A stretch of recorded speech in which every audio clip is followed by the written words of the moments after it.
The October minutes. So moved. Second. Second. I never received it. Wait a second. They were on the agenda. Huh? Sorry, but The second, okay, all right, all in favor? Aye. Opposed? Okay, great. All right. Visitors' comments? if you have any visitor comments, all the other visitors are on the agenda. So Gotcha, perfect, yeah, all right.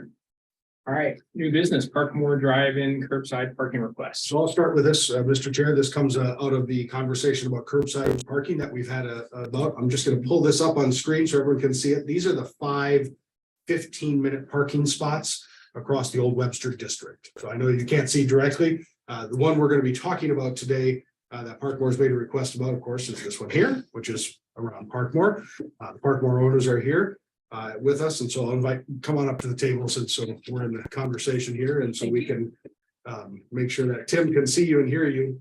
Parkmore has made a request. I'm going to switch over to a map here about this, the spot that we're talking about. The current, this is Lockwood, Straub's right above us here. Here's Olive Oak. This is the Parkmore. The current 15-minute spot's right where my cursor is on the end of that stretch of parking. They have requested to have the 15-minute curbside spot near the door, which is approximately in this area. Am I in the right spot of your? That's right.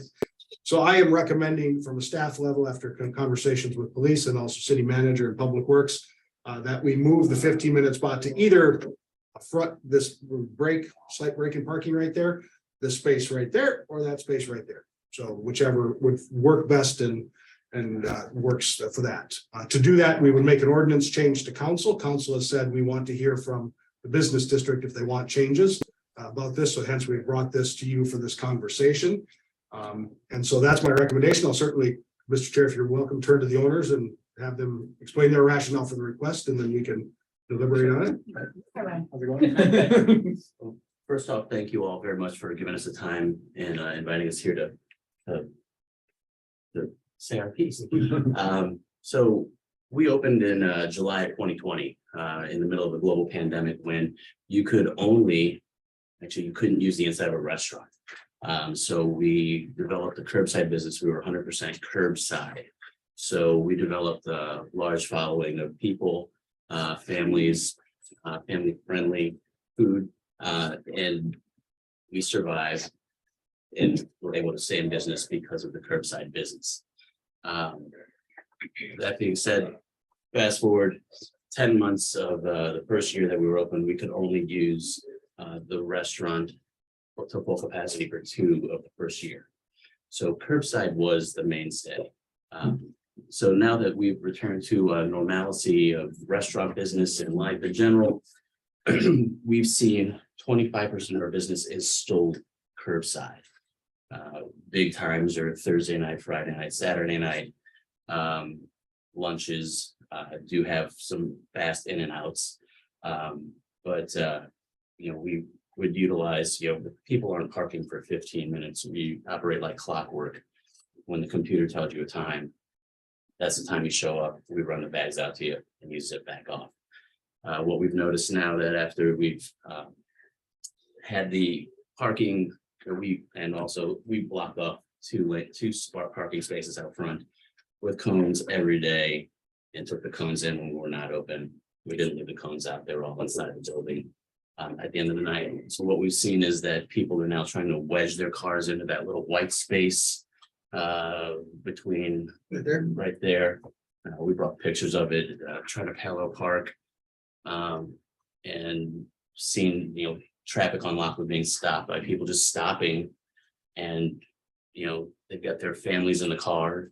They're trying to run in to get their food. It's kind of like it would help our business out a lot, but it would also help traffic on Lockwood, and it would also, I think, make it safer for people picking their food up.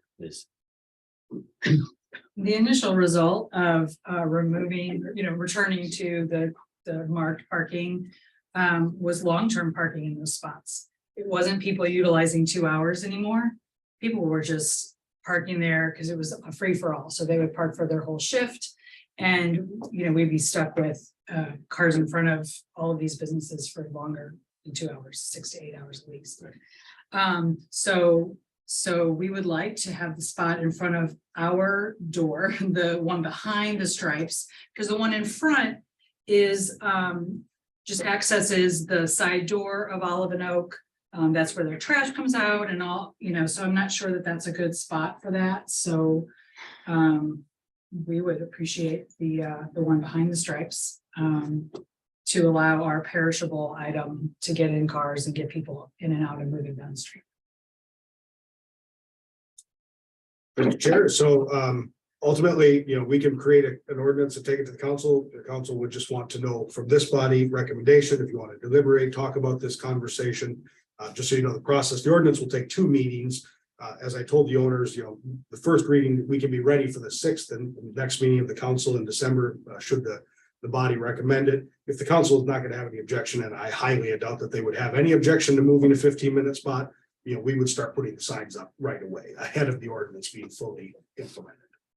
The other point too, I guess Fran and I know, no one goes into the Ozzie Smith Center for only 15 minutes or less, so the location now doesn't make a lot of sense from that standpoint. Will that one stay the 15-minute or it would? I imagine not, it would just move, so we would We have 2 or 3 be adding, spots. yeah.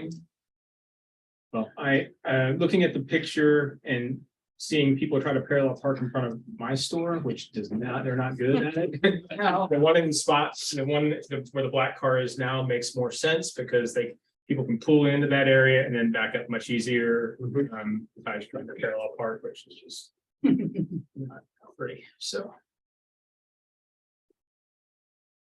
Any other comments from anyone? Yeah, the only comment I would have is that Jet's Pizza probably benefits from it being further down. I don't know that. I'm not up on Lockwood, but that would, I know Ozzie Smith isn't going to use it, but I don't think it's moved that far though. So the parking lot that is in between Jet's Pizza.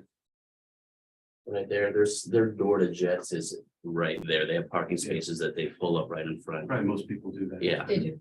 I watch, I have the great fortune of being at the restaurant from about 9:30 in the morning till 9 o'clock to 10 o'clock at night, Tuesday through Sunday. So The great fortune. I get to see all of the fun.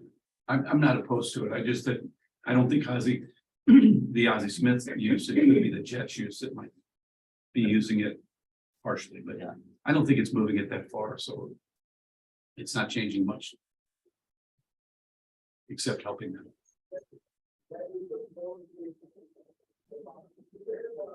I don't see any problem with this Minnetonka Street. Tim, you're cutting in and out there. Oh, sorry. I said I do not have a problem. I think it's fine. Is anybody against it? No, I think it's a good idea. Okay.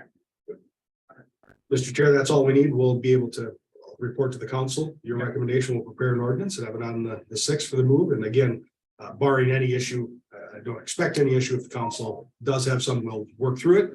But if they don't have any issue, we'll start changing the signage right away.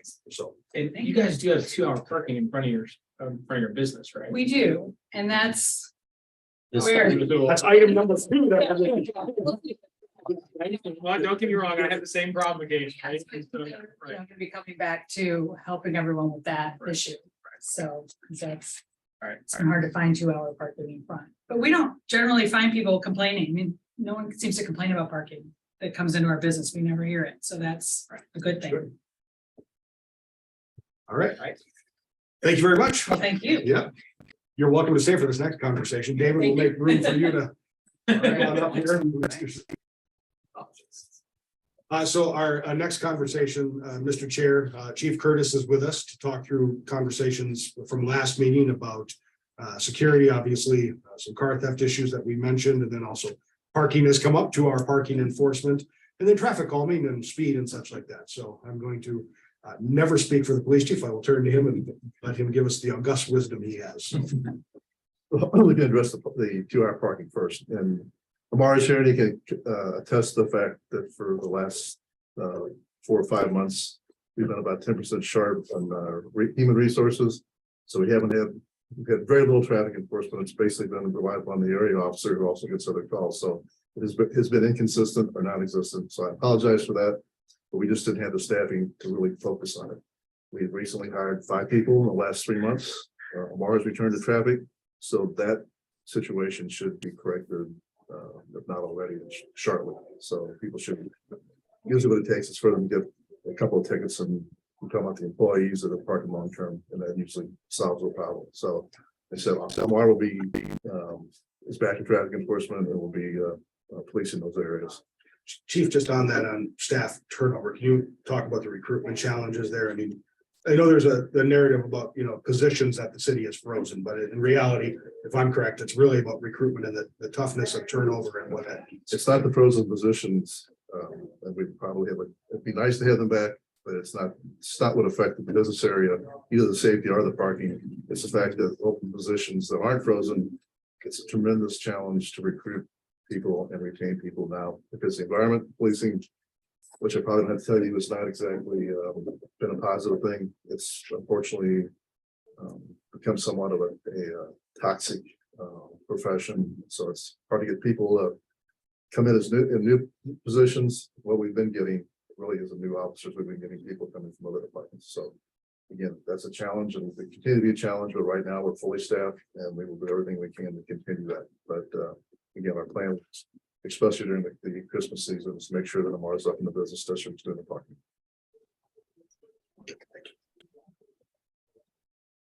The same, to some degree, the same problem exists in terms of public safety. I really haven't seen it. I know we in the past, I mean, I've been here well over 20 years. There's been very little crime in business districts, either in Webster or Orchard. We have unfortunately in the last year or so experienced a couple of burglaries and a couple of car thefts in the area.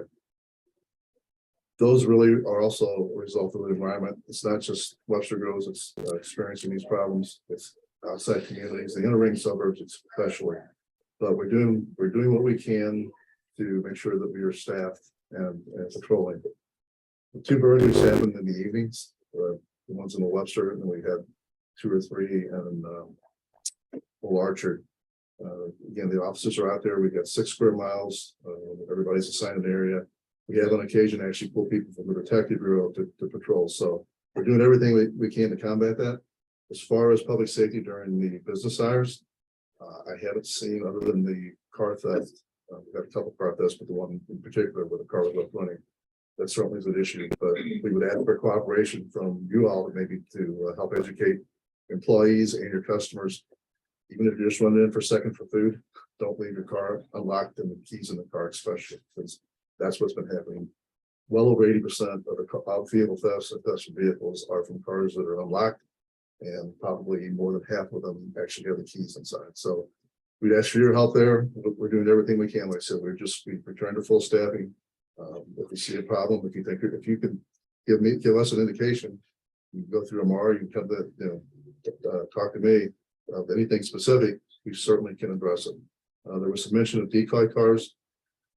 That's not a bad idea, and we're able to do that on occasion. The problem with the decoy car though is that we are, as with resources, our capital resources limited as well. Most of the time during the day and evening hours, every one of our marked cars are on the street and manned, so we don't have an extra car to put down as a decoy car. If you all have any specific problems or anything, as far as parking or whatever it might be, let us know. You can let me know now, and we'll try and focus on it and address it. One issue that I've noticed, Chief Curtis, is that it seems like people really are just speeding down Lockwood tremendously. And Dave had brought this up to me as well. And like even where my business is at the hub, they start at US Bank at Gore, and I think they're going 40 plus miles an hour right in front of my store. I'm trying to cross the street with kids, maybe to test ride bikes or something, and nothing's ever happened. And we're very cognizant of what's going on.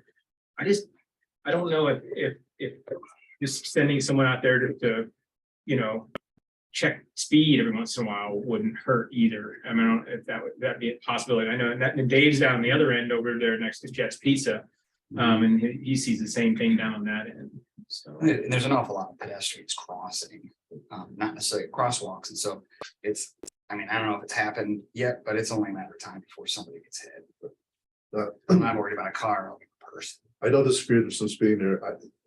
again, it's hard to determine what the speeds are, but, and again, I'm arguing to test this. It's been a while because again, we haven't been able to focus on it as much as we like. But we've had a more detailed, not just the crosswalk, but also for speed enforcement. Actually, we're not catching that many people speeding. Is that correct, Mara? They're mostly going 5 miles over the speed limit. Okay.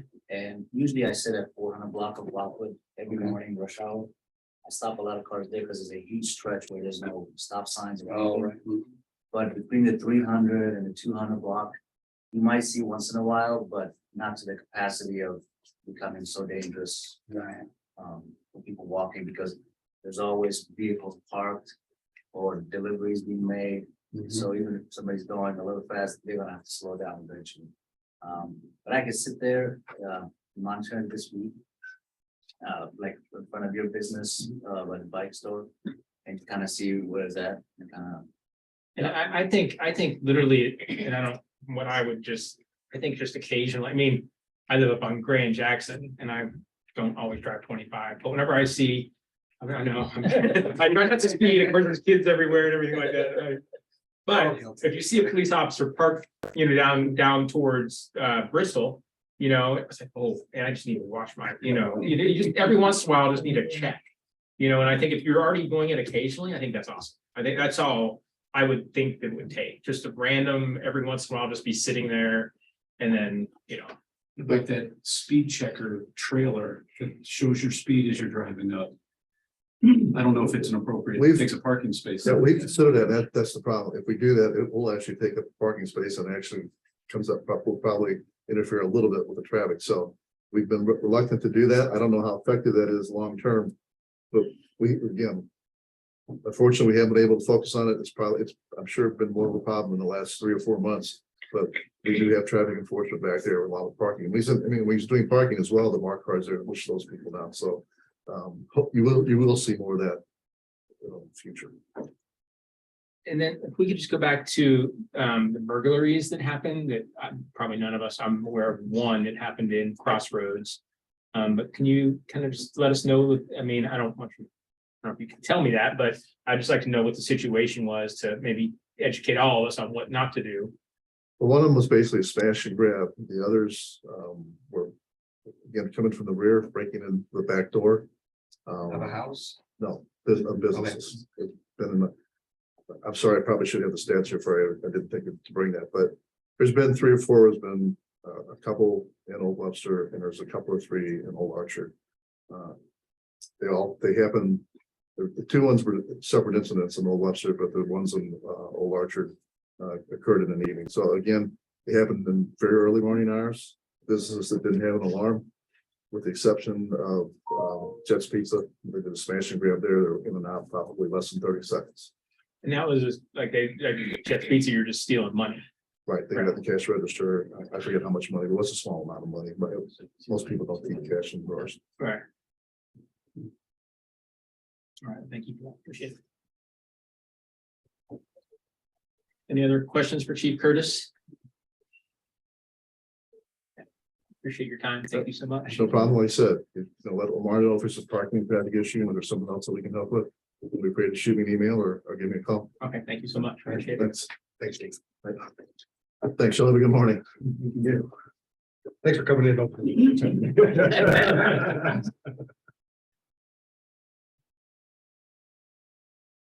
Did Stacy ever get on? Yep, she just did, or maybe she's been here and been trying to talk. I'll bring her up. She was the one that. Now she's here and she had her hand up. So. Hi, Yeah, Stacy. I'm not I getting the apologize. Eric, I'm Yeah. not getting the link in the mornings. Okay. I just had to figure out how to join teleconference. Okay, I will work on that and see why. Okay. Thank you. Are we still on security? We can talk about that. Well, I want to make a suggestion that we look at the light, about half the lights up on Lockwood and on the upper deck of the parking lot are not at full power. The lamps have gotten old, and I think that would increase the visibility at night considerably. We did it on North Gore about a year ago. I think Eric, you and I talked about that. You had the guys come out and put in maybe 6 or 7 new lamps. And it made a huge difference. And if you drive on Lockwood at night, which night starts about 5, 6 o'clock in the night now with wintertime, it's about half of them aren't at full power. And it would significantly help, I think, the visibility and security, feeling of security anyway. Up there. So we, after the last meeting in our conversation there, I drove through in the evening and looked at some of that, and Frank and Public Works team have gone out and pulled some of the lamps out and have started to rebuild some of the lamp fixtures to increase power. So it's a, you know, they'll be going through, as they have time now through the colder weather, grabbing out a couple of lamps, rebuilding to, or if it's a bulb issue, you know, increase the lumens and the light production on it. So. Okay, holiday open house feedback. It was wonderful. I'll call it a success. Yeah. Stacy? Oh, I thought it was great. I mean, I have to thank Fran for doing a lot of work this year. But I've heard that it was probably one of the best open houses we've ever had from around the district. The weather wasn't perfect, right? It was a little bit cold and A that. little cold, but it wasn't freezing, it wasn't freezing, it was nice. Believe me, when Sunny. they can't, they complain. When I noticed it was just cold enough for Ron Cliff to pour beer inside the store. Right. I think it was perfect weather for the holiday open house. It was cold enough to get people in the mood and in the spirit. And it really is November to get people walking around town in their coats. It's an outdoor event in November. So I was happy with how the weather turned out. I thought it was a beautiful day. Stacy, and I think it helped that it turned cold on Friday. So we had a couple cold days leading up to it. It wasn't the first cold day. But so people got acclimated a little bit to the cold weather. Yep, I agree. We were packed all day, so there were, you know, you all saw how many people were out and about. It was wonderful. Had a fire pit outside, people were standing and stopping and warming up and then continuing on. Promotions worked. Everybody came. Fran, good job. It was very consistently busy all day. Mhm. We did have employees call in saying that they were running late because they're stuck behind a horse. That's one way to slow down traffic. I've never gotten that. One of the things I actually worked on Washington Avenue downtown, they were worried about drag racing, so they changed the horse routes, stay on Washington and. Yeah, so. Very effective. Any other comments on the open house? Okay. Rooftop lighting update. A couple updates for you. We have not heard back from Maury on the Chase build. I'm calling it the Chase Bank building, so. But your building, Dave, management agreed, and so we'll begin estimation. And Red Lamore just had some questions. We talked through them and playing a little phone tag, but it's really estimation questions. So we'll get an estimate there, then they'll determine if they're, you know, they're very interested, but they obviously want to see the numbers before they commit to, you know, moving forward from there. So. And I'll continue to talk with Maury and reach out and see if that's doable here. So Right. Have you asked about 34 North Grove, his other building? I have not. I can certainly move to that one if you want to. I've limited it to the corner building. Wasn't that the one he originally wanted to do? I don't know. Because he was redoing it. Yeah, he wanted was to wait until redoing he the was roof. redone. You're exactly right. And that, Oh, yeah, it's been years. that was A before. couple of years ago. Bank it was. building. Right. Okay. Right. You know, you might get more traction there. Maybe Chase has got some Very- restraints on what can go on on the building. Well, they also, yeah, I mean, they did all kinds of out lighting and. Yeah, they stuff did the there, blue so- lighting right, underneath, and maybe they that may would not compete with want it, that. Right. Maybe they want blue lights up top. Yeah. No. I am not getting into the middle of Oh, thank you, white lights, they're not gonna be out there. On that note, I have extra lights. I've got 400 extra light bulbs, so those can be used for anybody that needs. Okay. Renewed lighting replacements. Great.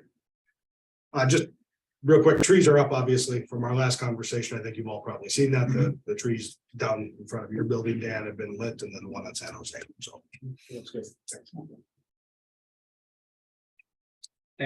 Moody, The Moody employee lot. So the council, I won't show you, you all know where this is. It's the lot that the city has leased from the Presbyterian Church near Llewellyn's on Moody. The council has agreed with it through negotiations, so we're on final passage of an ordinance. The lease is $8,000 a year. We rebuilt that lot for, essentially that was our payment, was rebuilding the lot. Now it'll be a financial compensation. It's a perpetual lease. So we don't have to renew it in the future. It's just there until we decide to terminate or they decide to terminate. So. Okay. And is our budget gonna, that be affect our budget or does that affect city council? It'll be split between the two. So. Okay, so our budget, so that's gonna be $4,000 we have to pay every year. The city has not, the city certainly will pay a piece of it, but for the other districts, they don't provide an employee parking lot. Right, okay. It's a general parking lot, so. Which the other districts kick into that.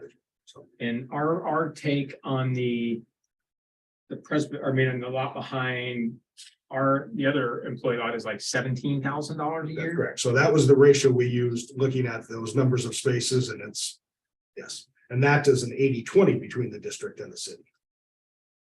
Okay, we pay 80, they pay 20. The city general fund pays 20%. Okay, got it. Okay, yeah.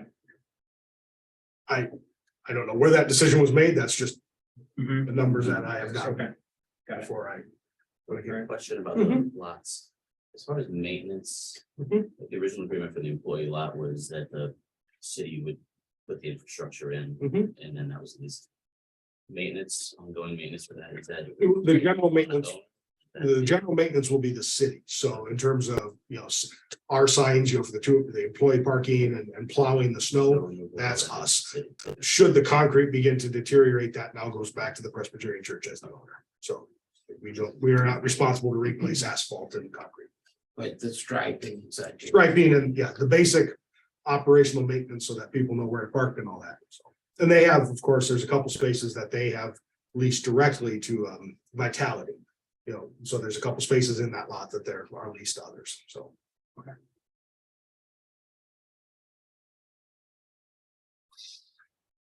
Okay, 2-hour decorative parking sign inventory. Well, here, let's just open another can of worms. All right, so I should call it that. Sorry, I'm gonna share real quick here.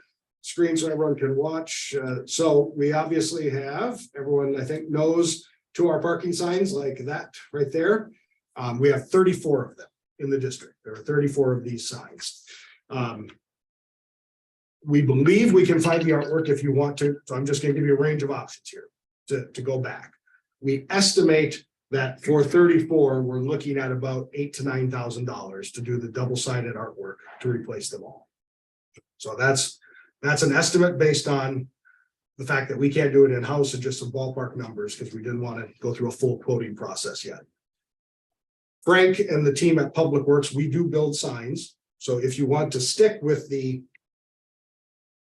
same standard and replace the sign insert, they are able to do something which the signs don't have, which is required by ordinance, is actually to list which hours the 2-hour parking is in effect and such. So they would create something like this if we want to insert a different insert in that holder, the round holder. This for all 34 signs and labors, right about $5,000. And the city would kick in some. Or, and I'm just gonna pull up, I think everyone and their brother knows what a 2-hour parking sign looks like, but there you go, just so you need to see some. If you just want to go to the general signs, that's not a district cost. The city will just start to take down the standards, the signs you have, the 2-hour ones, and we'll just put up regular 2-hour parking signs, and that is a city cost, not a district cost. So really looking for your direction so I can work with council and the Public Works Department on what you're thinking and what you would like in terms of that kind of sign. So 34 signs. That's what Right, you got. yeah. Eric, Yes. where, 2 questions. When you say the city will kick in some money, what does that mean to you? So, so if Frank was to do this right here, this sign, the cost of this sign, we would charge to the district, right? So in our sign shop, the vinyl that goes on the metal that they lay out and they cut all this, they die cut everything and put it in, that the district would pay for. we would not charge the district for their time and labor then to take that sign, go out, take down the old one, put this new insert they've made in, right? Public Works and labor would not be charged to the district. Does that make sense what I'm saying? Yeah, so that would actually just adhere onto what we already have, those circles that are attached to the lamp poles. It would, the insert, the white piece there is actually an insert in the metal band. So we would take it down, take out the sign and then put in the new piece of metal with what which is what Frank would have created. Okay, and then those metal signs that are just generic, would they be attached to the light poles or would they be a separate entity? So if we went to standard street signage, you know, something like this, those kind of signs, this whole bracket would come off in this thing right here, and they would just be banded right on the light pole. There'd be a square sign, rectangular sign right there on the light pole, so. And again, because that's the standard that we do in the street world, that's not a district added feature, that's a city general fund cost, not a district cost. But there are maybe 5 that don't need to be replaced right now. I mean, the reality is almost all of them have faded in some way that, you know. I like the unique signs. I like some.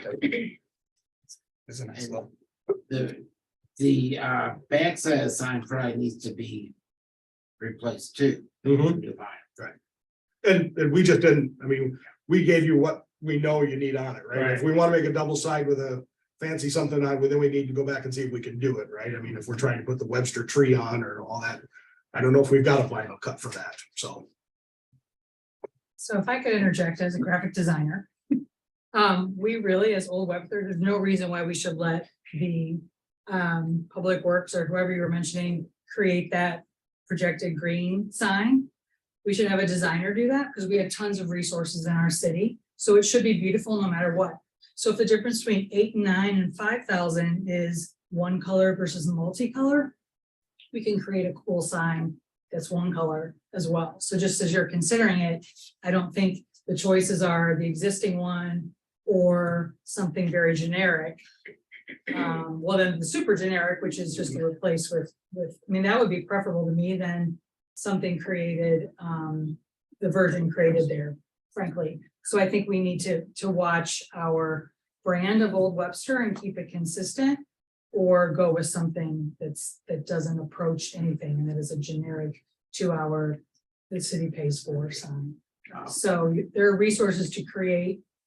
I know who created, I'm sure you all do too, who created those signs. Whether that gets redone as is, or if you have someone create that. Yeah, I believe have the artwork on a SideQuest disc on it. I might have a cyclist driving in the basement. Well, so the city is completely open if you want to go with, I just really brought you what we can do. And if you don't want to have the So brand. I'm just gonna point out that we just keep spending and spending and spending, and you know, we just have another $4,000 we just didn't have budgeted before, and then we were spending, and we keep getting in. We're already negative on budget, right? Right, oh yeah, for sure we are, and we have a fund. Me being a little bit more conservative of a person when it comes to money. You never know when another rainy day COVID thing's gonna happen, and when you're conservative, you don't have to freak out when those things happen. When you drain all your funds, you know, I don't personally like a red sign, but those green signs are not much different than, you know, the one the city said they could create for $5,000, in my opinion. So that's my take on it. You know, I definitely don't think that that is no different than a square no parking sign to me. Right, yeah, I mean, No different. And so They would just cut wrong, I mean, it's a square sign cut wrong, that's to fit that. I understand. I do understand. Yeah. So I think that I do like the decorative signs and I like everything that we do, but you know, our budget for pots and plants and everything next year is going to go up. We've already discussed this. We're replacing benches, trash cans. It just keeps adding up. And so at some point we have to. So Eric, is there like a requirement or time requirement on replacing these signs? I mean, so theoretically, They didn't fade, if there's, yes. I mean, yes, as they fade, we should start we should start replacing them, right? The reality comes in enforcement. We start giving 2-hour parking tickets and someone comes up with this picture and I never says, saw it, right? your sign, you can barely read the sign. Municipal judge says, I'm not giving them, we don't. That's a piece of enforcement. Now, most people just pay those tickets, right? I mean, they're not gonna fight them, but that's the reality, right? This is the same thing with the ordinance, like we've got a bunch of actual 2-hour parking that we just said is 2-hour parking that we never put in ordinance in places. People can challenge that ticket anytime they want because it's actually not, illegal to park more than 2 hours, so. You can. we can Ron, replace- can I make a suggestion? Sure. I seriously understand where you're coming from. At $9,000 is a lot of money. But I really do like the unique signs. What if we did something like we broke this down into a multi-year project where we do a quarter of the signs, the worst ones this year, and then we can follow up each year and go from there. Yeah, I would guess that if you did it that way, that your cost would be higher because. It would be. Many made. Yeah, I'm one person here and I'm just one vote. So if everybody else is like, no, let's do it, I'm just gonna vote. At the point, where does the money come from? Right. We're already. Okay, wait, I guess I'm so confused. So we are in kind of a crunch to replace these because the officers will be giving out tickets and I want to be very clear. You're not in a crunch to replace them because of that. I'm just saying the real issue of a faded sign that can't be read is that ultimately it does affect enforcement if it becomes a court action, right? That likelihood is very small. You can delay this for a couple more years and no one's really going to have a squawk other than folks who care about, they look crap. They look like crap. Right? That's the case. That's the real issue, right? That's the real impetus. I guess I'm just curious if we requested the city to give us some money for this, how much money they'd actually give us to replace what we already have. I would almost guess the council would say, use your fund balance. So you're absolutely right. You're in the negative, right? But you do carry about $70,000 worth of fund balance, which is your reserves, right? And they would say, this is your capital project. If you want city to do it, you're gonna get 2-hour parking signs with the, square 2-hour parking signs, very similar to looking down there, that type of a square attached right to the pole like that, so. I mean, now it's been years ago, close to 20 years probably, but there was an awful lot of thought in putting into these signs and to make the area unique and such. I think that we should stay with a oval decorative sign almost with no matter what. I agree with that. I do too. So I think you could take the rectangle sign off the equation. Okay. I think the question comes to what designer we want to choose to do the new artwork on it. Or if you just want replication. I think not replication. First, it doesn't meet the ordinance. You have to list the size, so it has to be changed in some way, right? And I think maybe it could be leading to some confusion of what the hourly parking is because the sign is not completely clear. It doesn't look, maybe it needs to look a little bit more like a standard parking sign, but in an oval, beautiful graphic. But anyway, that I would say, can't we do a few of them? Get maybe some design ideas. Absolutely. And can we use the existing metal that's up there and just recoat them with vinyl? Maybe able to, I don't know the answer, Okay, so. the answer is, for some of them, yes, there's probably already 5 or 6 that were up there at one time that have been broken off and just Are missing now? Missing. Yeah, because There are 34 up. I think there's a couple that have been speared off. And quite honestly, it's been so long, Public Works doesn't even know where we got the standards from. So we'd have to go back and look at, find some suppliers on getting the brackets. So. in graphics. In graphics? It ends in an X. That's where they came from. So also, we have the 34, that's a replacement, that's really Lockwood and Gore. Alan, should we look at a further expansion? You obviously have more streets within the district, Pacific. There's, some parking requirements. Do you want us to look in getting quotes and things like that at a broader usage, or is this just more for that historic core? Definitely include Allen. Definitely include Allen. Yeah, I think we should include Pacific too, because I feel like we should not treat them like a stepchild. And maybe the more effort we put in, the better that area will start looking. Are So we let's- currently on Moody? Is there parking on this? So Oh, Moody should be also included, yes. Nice. So I think if I'm just gonna pop into Street View here so you can all see here. There we go. Turn around, there they are. So Moody doesn't have the decorative light poles. So the oval brackets, aren't included in that. Pacific does not as well when we look. Here to Pacific. So. Boy, I got you all over the place. here. Sorry. Yeah, if I can find the right way out of here, there we go. So on Pacific, we don't have the light poles here, so I mean, these are just general 2-hour parking signs. There is parking that's allowed on this side of Pacific all the way up. At certain times, and there may not be 2-hour parking, but we haven't talked about Pacific and really it's signage and such, so. So on those light poles, we're not able to utilize them because they are Amarins and they are very particular about what we can put on there. So it would be a whole different sign that we would have to erect, which On its own. on its own. I mean, If there is no, if we've had 0 complaints or 0, and let's just take this example right here. If it's 2-hour parking and let's say employees are parking in front of that business already and, and it's their own business. And they don't have another place to park, then that may not be advantageous for them. They may not want that either. And if no one's come to us and said, hey, we would like some 2-hour parking signs, I don't know that we should. It's not been an issue. Yeah, if it's not a problem, why create it? Is Pacific 2-hour parking? No. So that's It- parking, yeah, yeah, it's yeah. already. Pacific does come up with that every so in the often. district. On this end, At Gore. at Pacific, on the end near Gore, you end up with some conversation from the owners about, essentially. You make everything look pretty.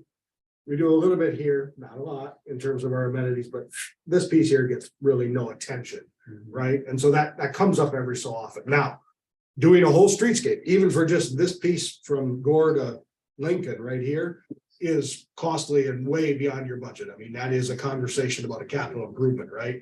I'm just bringing it up that, there's other streets in the area, that, what do you want to do? And then we get you the right quote.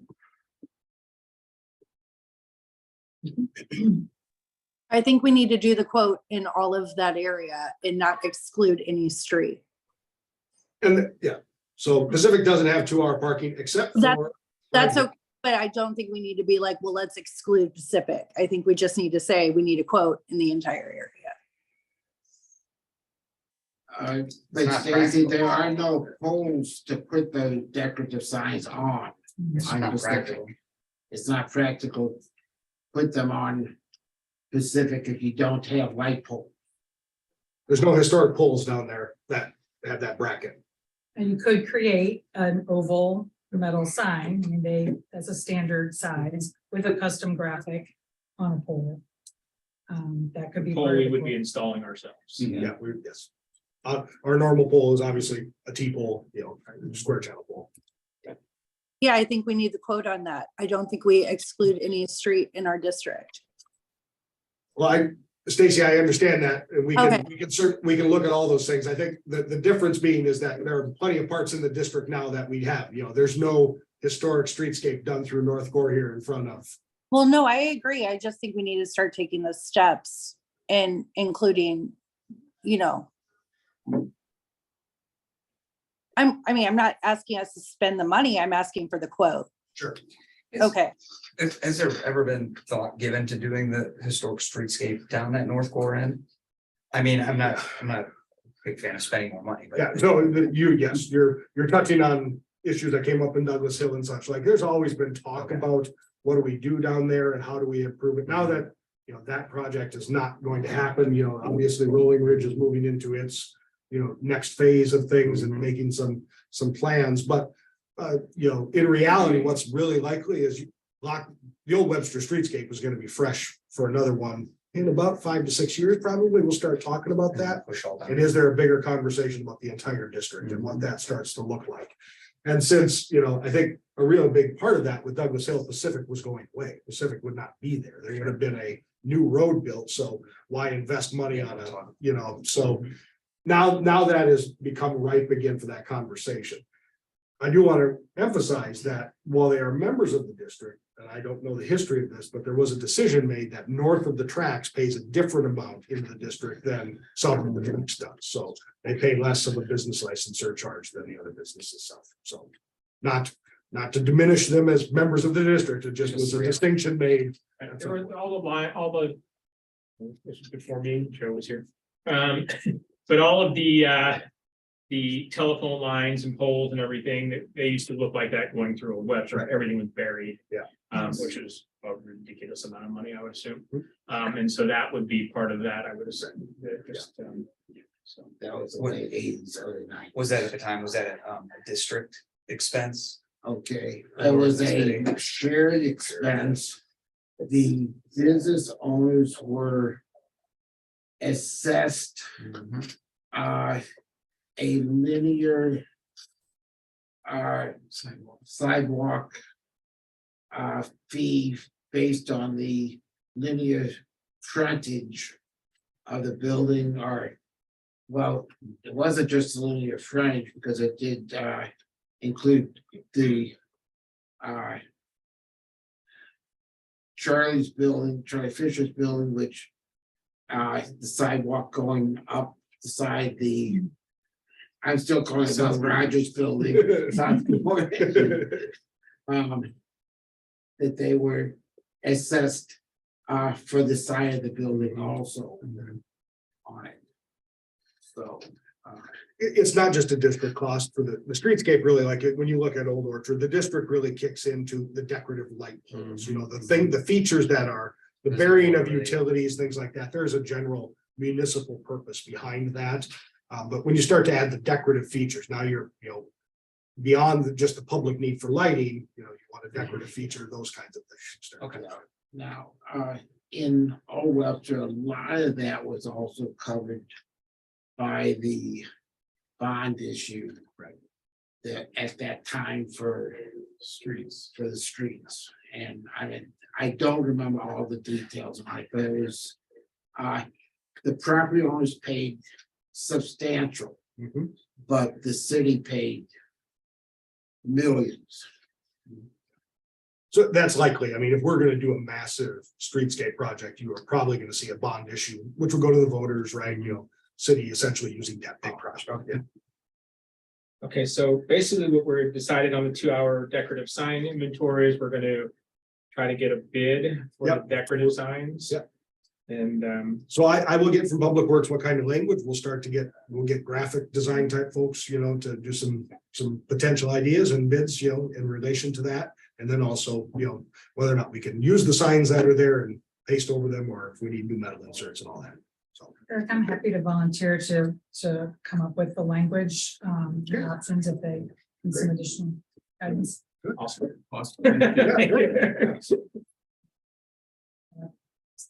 Okay, bench replacement. my only question that they'll start working on bench replacement and fixing things and all that. I'm looking back in history, so I'm looking at all of you. Many of them were obviously given by people. Some people donated money. Do you want those nameplates reproduced or kept, or was that if the bench goes away, is that nameplate go away? What did you want? Keep I would say the keep the nameplates. name on the. Well, I know, I didn't look at Joe. Well, because- You know, I'm not just saying it as a joke, I think that. Yes, my. I didn't know if it was like, one, yeah. but there are still yeah, that's 3 or 4 others at least that are still there. Yeah. They should, I think as long as they can possibly be kept, they should. okay, not a problem. Are we offering other people, we're replacing benches? Are we offering other people to sponsor a bench? Yes, yeah, if anyone wants to give $1,000, they can have a bench. You know, I think you might find people to do that. I do think that that needs to be resurrected. It was done. Freaking. Did the city take the money or did it go through another? The city took the money and that was part of the. I don't think it was the full cost of the bench, but I think what we asked for at the time was like half the cost of the bench or. something. Yeah, I would love to see that. So the new, and Stacy, you asked about the new metal benches from Parks. They're far cheaper than your recycled wood ones and they last a lot longer. So that would be if we're going to buy any new, they're just a shade over $1,000 right now. Okay. So, and actually surprisingly, of all things metal, we can turn those around in a week. They're coming out of Chicago area and we can have them here like that. So. Okay.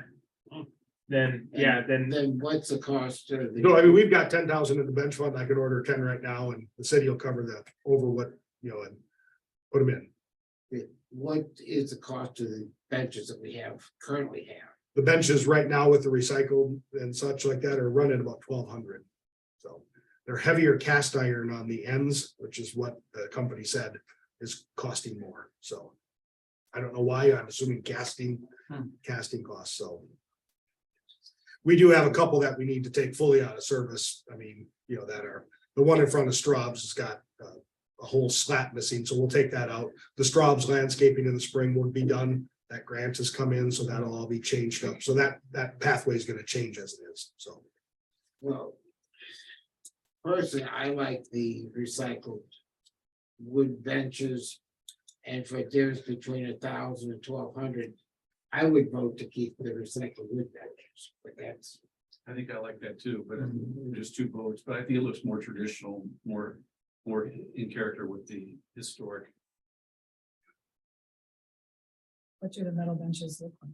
They're like all the ones that are in the parks. They're the black, you know, so it's what we have in It's in. old Webster.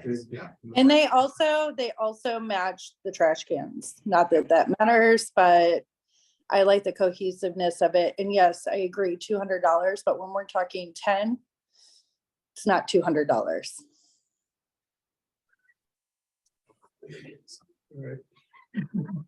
I agree with that, but yeah, that's exactly the opposite thing on the sign, isn't it? Oh, okay. You're So I already on the sign. I'm just saying. All right. Priorities. Heck, this, yeah, so I guess. Well, the thought is they're gonna be, Wow. they're gonna be funded though, right? People sponsor them. Sure. Well, I mean, we as the Put district, money back into the bench fund every time you put a name on one. And I think you could do it as like an area-wide promotion saying, give the gift that will live on if you family loved Old Webster or your person that you want to honor loved Old Webster. Sponsor benches. Sponsor bench, and I think that Yeah. would have power. I think you could get. Asked for $400 or $500 for. Yeah, Why not make it 1,200? Yeah, well, I think it's the full cost of the bench. I go, I'm just going from what my recollection was, which was about half the cost of the bench, but that's. But on the other, hand, I could be tried it. remembering All right. incorrectly. not much cost Because to it's- try it. It's still been. It was originally done back in around 1990. So 30+ years ago. That's how long those benches have lasted? No, they've been replaced. Okay. But there were a number of tags that, some tags are gone. Right. So because from accidents and such, when they were on, Right, yeah. those, they just. Fell off. Other ones are there, and yeah, whatever. People think. For it, but I think that would go well, and I think it can work and be successful. Yeah, you could get the benches and then replenish the bench fund with any plaques that we sell and then apply a plaque to a bench Right. in honor of somebody's family. Yeah, Wouldn't keep us from getting the benches. I think if I remember right, about half to 60% of the current benches have a plaque on. So this was really my conversation, right? Like when you got a plaque, were you getting that bench, or is that a perpetuity, right? So if we move, you know, your available stock of benches, that's what I need to sell. Okay, so I think we first need to vote on which benches we want to keep. If we want to keep go with a new metal bench, or we want to keep the same with the same wooden slats that we have. So we need to vote on that first. So all in favor of, Mr. Just real quick on that, from the city's perspective, we would prefer if you all went to the metal benches. So, Okay. I mean, that's easy for us. It's what we have, it's what we're doing. They're going to do it, but fixing the recycled wood ones and taking the slats off came with a lot of grumbling, and, you know, it's not something in our normal world, right? I mean, our stock and where we have said to the other districts, you're going to metal benches. So, you know, we're not saying that here, but that would be our preference. So. all right, so I like the wooden ones now.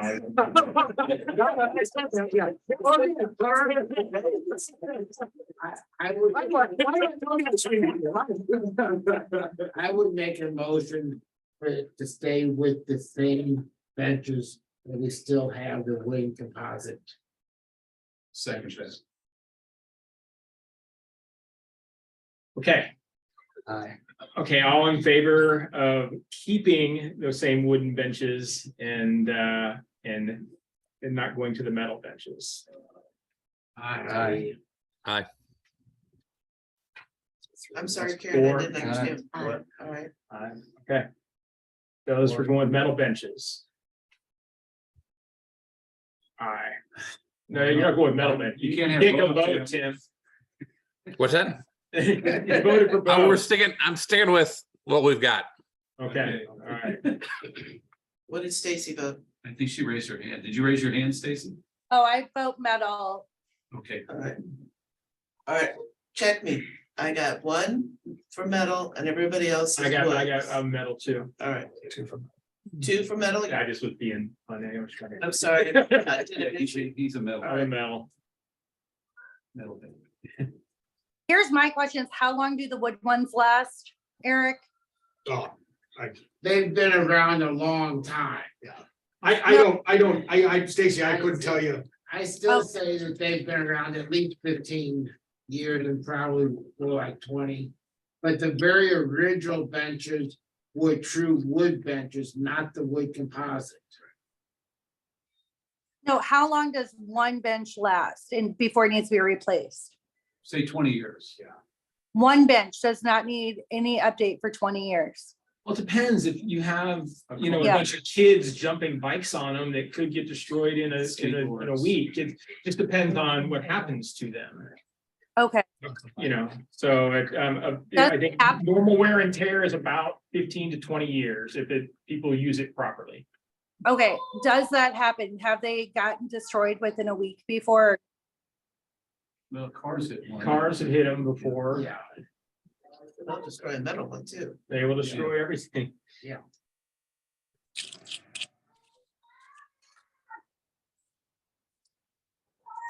Any other questions, Stacy? We're good. Okay, all right. All right, park services inventory. So we will have full inventory of park services January as we start to, just on here on the agenda, as we start to talk about budget. So Okay, all the things that happen, so you can all see that. so I don't know, I need to say something about, I have to give an annual report to the city council. That is in the middle of January. We won't meet again before then. And so they're wanting to know what our top 3 goals are basically, or what we do. So the council has asked all boards and commissions to begin an annual report to them. And it's, Right. instead of writing something, just come and spend 10 minutes at a work session with, here's what we're working on, our top 3 mission ideas, strategic goals, whatever they may be. Very simple, obviously, Green Space Commission did one a couple, they're very big on the pollinators program, for bees and such. And then also beginning to talk about, instead of doing yard cutting, how do we do natural flowers and, different types of vegetative programs. So it's literally, they had 3 slides like that, you know, and then engage in questions and the council, you know, ask some questions. Have you thought about this? Maybe this. The council's also realizing that maybe it's our job to give some direction back, right? You know, on, hey, you're going down a road that we really, the council's not going to support, you know, if we went to this road. So that's really the point of that. So I think for what you're getting at, Ron, is, you know, what are the 3 things that we may want to? Exactly, yeah, so, yeah, I wrote down some things that I thought what we do, but I know what everybody else's thoughts are a little bit too, because it's not me. The number one thing I think that we do is what we've been talking about this entire meeting is, you know, we try to, you know, maintain and beautify the business district by pots and plants and signs and trash cans and benches. I mean, I think that's our number one thing that we do. Second thing that I think we do is we help plan events, put on events, draw people into the district.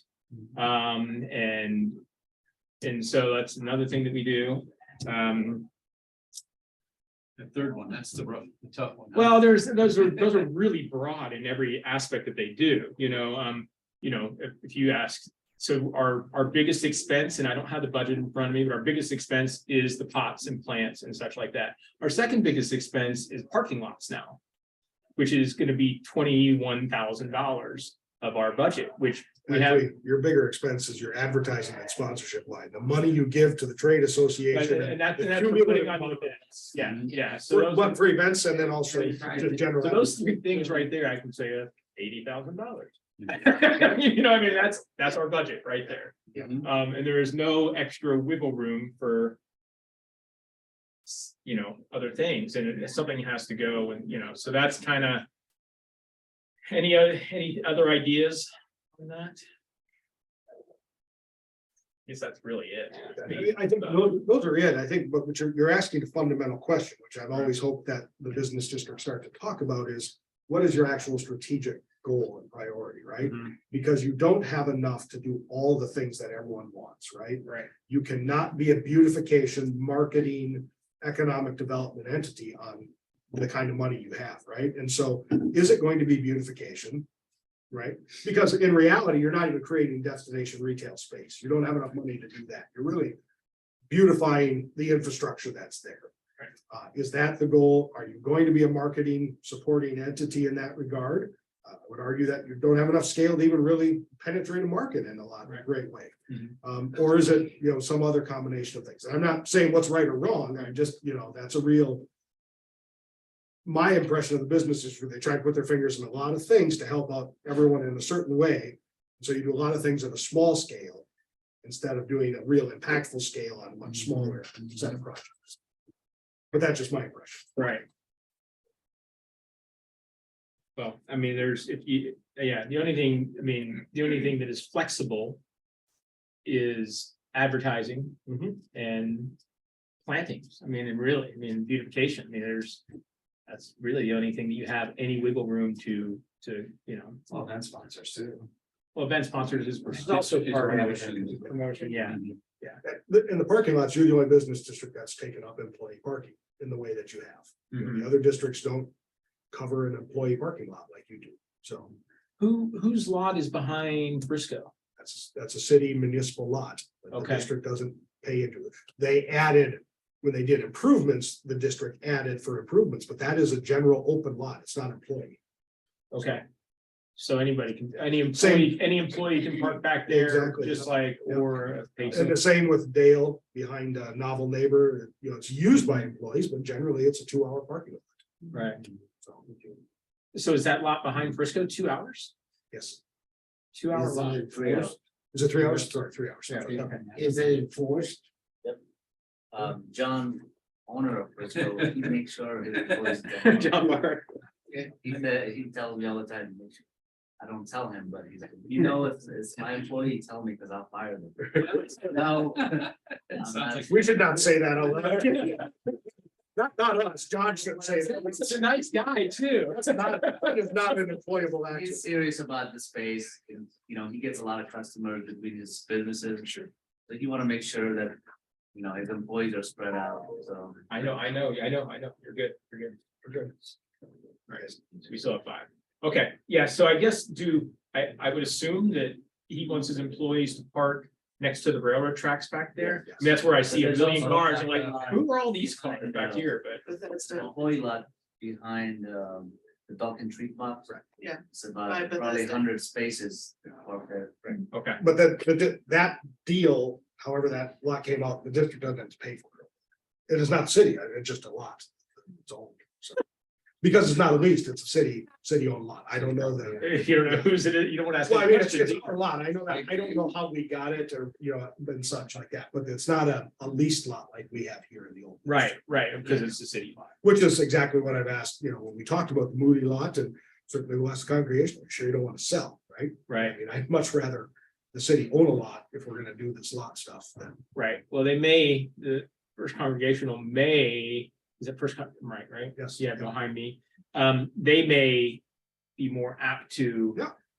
Sell once it has to be repaid. Yeah. And that's a huge capital expense on them. And that I don't know that, but I know that. Here's The my, city has- we look at what we discussed last meeting as far as how we talked about possibly getting money with the business license. Did we ever get any of those numbers, Eric? So you're talking about an impact fee for, what you talked about for parking and such. We can do that, all that can be put together. I mean, if you want us to put a proposal together, we can. I would like We that. talked about it, but I never got you want a proposal put together. So if you want that, I'll put it together and we can bring it up.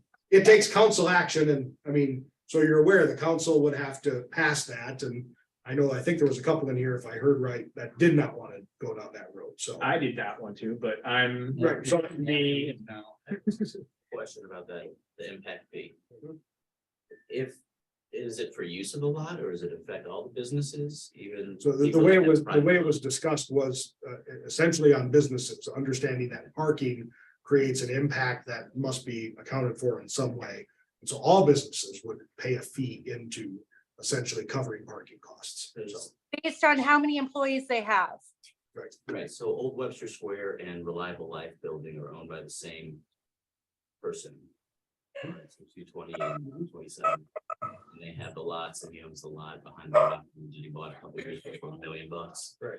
And so those businesses that have a lot of employees, like the second floor of the Reliable Life Building Mhm. has like 100 and something employees. Like, would they be impacted as well? Sure, that Their private all lot? depends on how the policies Okay. develop, so. Just wondering. Yeah, they could get such a, they could get. Well, no, I think you're gonna get a lot of like We'll big do a lot. employers that have private parking, including like the businesses that are leasing spaces from the city and have permits. You're gonna see a lot of questions asked. We would love additional permits. We would buy permits. We just can't get them. We talked about all that at the last meeting as well, and that's. I watched the video afterwards. I was like, Okay. wait a second. All right. No, there is a whole parking conversation. People want free parking, but that is beyond, Stacy, what you're talking about. There's a real conversation about why is parking free? For customers. Is that the way the city goes? That's beyond the scope of your district even, right? It's really a conversation with the city. We deal with the same thing. I drove up Maple and it's a one-way road, because we allow people to park for free. It's a one-lane road right now going down Maple. Is that just an impact that residents create, and that's a larger policy conversation for us all. Officers will move all those cars out. So. Yeah. That's true. You go somewhere else and you expect it, you go to Clayton, Yeah. expect it. Would you all want meters? So No. I'm joking. I'm joking. Yeah. I don't go to Clayton. Not much. The employee loss. Yeah. We had to do it in Clayton. Oh, yeah, no, The employee lot's full on a daily basis. Never. So we are just on that because we had a question. I think, Laura, you brought it up and others have brought it up. We are sending out another email to the business list again, reminding folks, use the employee lots, please, don't have employees park, in the 2-hour, 3-hour spots, things like that. But, there's no way for us to know, right? An employee could go and move their car 4 times a day, into our spots and Officer Rasul's not gonna know it's an employee versus, well, I guess he could know, but. Now, Right. I know. Yeah. It's easy. But I mean, I don't know every employee. You're not Superman, okay? Come on. But he gets to know them, I guarantee you. You get- usual suspects. Yeah. I bet he does. I always move it right in the record. They're like, hey, I'm gonna move my car in 2 hours, you do what you have to do. Right, well, that's. Which, yeah. but ultimately, they're an employee. I mean, the city has really no interest. If an employee moves their car every 2 hours, they've complied with the law. Right. They're fine with us, you know. Much as we want them to not be parked in the spaces you want them to, Right. so. And if you're in and out and doing deliveries and Yeah. unloading, like, I mean, there are different situations.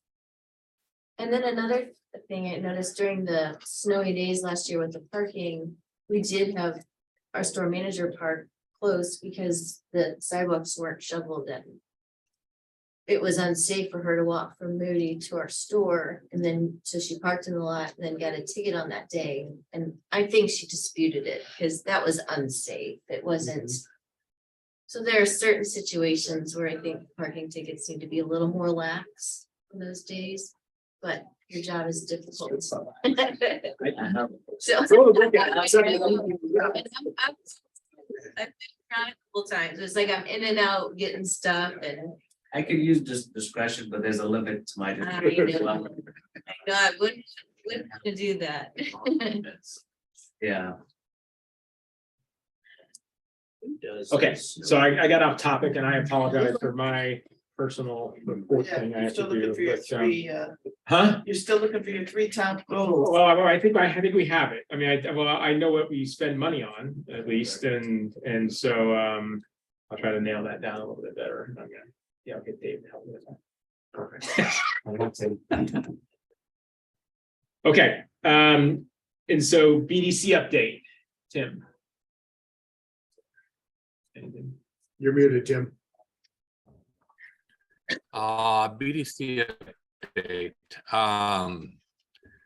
Well, we have a long extended break of about 2.5 months because we met earlier this month. I don't think we had a whole lot going on there. We discussed. Fran, can you help me here at all? We talked about holiday promotions citywide. All the different things. In fact, Old Orchard's got one on KTVI this Friday. Similar to what we had at Old Webster right before open house. It's new. Jenny Stark. We had a nice. We had a KSDK ad that was free. That was nice. Yeah, that's what I really have to report there, I think. Just to add to it, oh, go ahead, Stacy. Did you discuss the QR code? We did. And it's under mixed reviews of how to do it and what, if it's going to help or not help. I think it's agreed upon that the people working in stores aren't from around here, but would they really use these? And how do we scope it? Whether we're keeping them in Old Webster, are we keeping them in all of Webster? You know, with it being the BDC, that's all of Webster. So, go ahead. You're muted, Stacy. You're muted. Sorry, I was asking a child to get off my lap and stop Yes. straightening. Should I just show up to a BDC meeting? How do I request that and explain what I think we need to do to get these? Yes, you definitely can. But I am just saying as a reminder to you that they're going to be looking for the city of Webster, not just Old Webster. Always, Tim. I am always for spreading the love in all the districts. All right. I'll be bringing that about Old Webster at all. Okay.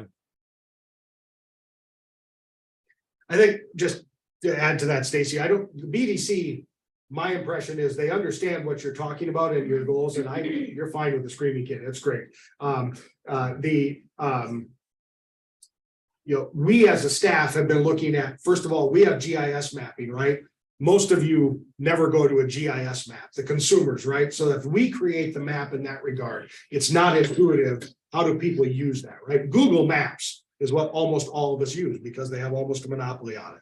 But we've reached out to Google. How do we create a custom map interface that just, if they go to the QR code, it gives them, the map, right, in Webster, right? But how is it not just in a bunch of pin dots of here's every business, right? How do we get to dynamic search, all those things, all the things that Google already does? And there's a great deal of concern, I think, from some BDC members about what is the cost of that, right? I mean, is that way outside of our ability? Could be, couldn't, maybe not be. And, we can do those things and all that. It's an area that then some other BDC folks are just like, is this ever going to be used? Are we creating a product?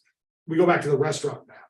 We had a restaurant map that I think BDC and maybe the business districts were involved in that's been on the website for years of restaurants. It never gets a hit, right? Because where do people go? They don't go to the city of Webster Grove's website to find something. So they're going to Google.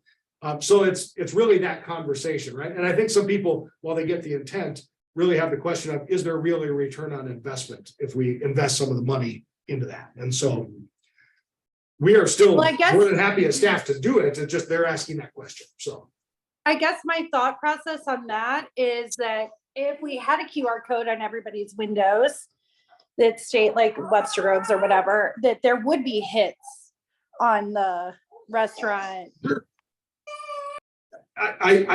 Stacy, I don't disagree with you. I think there are people on BDC that may not have that same belief that we can put up a shop local QR code and, here's a desk card and hand them out and things like that, that people still won't go to, right? Because they just use Google anyways. So, that's really is there a product for us to build question that they're asking? So.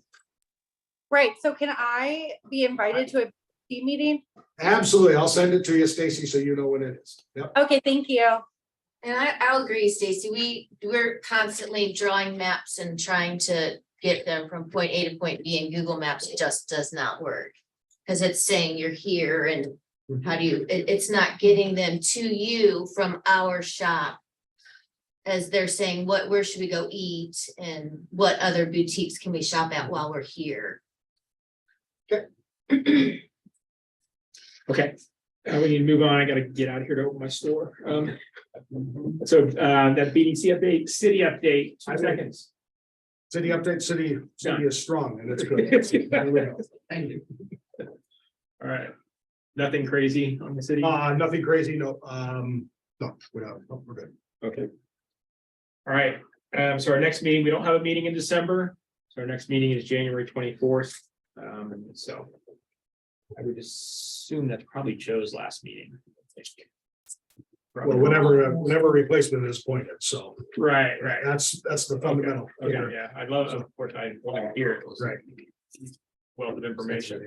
Yeah. All right. All right, Thank you. y'all. Thank you.